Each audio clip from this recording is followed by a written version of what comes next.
Stoppage পেরিয়ে গেল, নামা হলো না। কথা বলে কথা শেষ করা গেল না।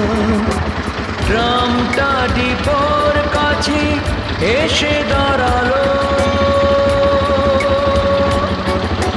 শেষ ট্রামে দুজনাতে ফাগুনের এক রাতে দেখা হয়েছিল, দেখা হলো।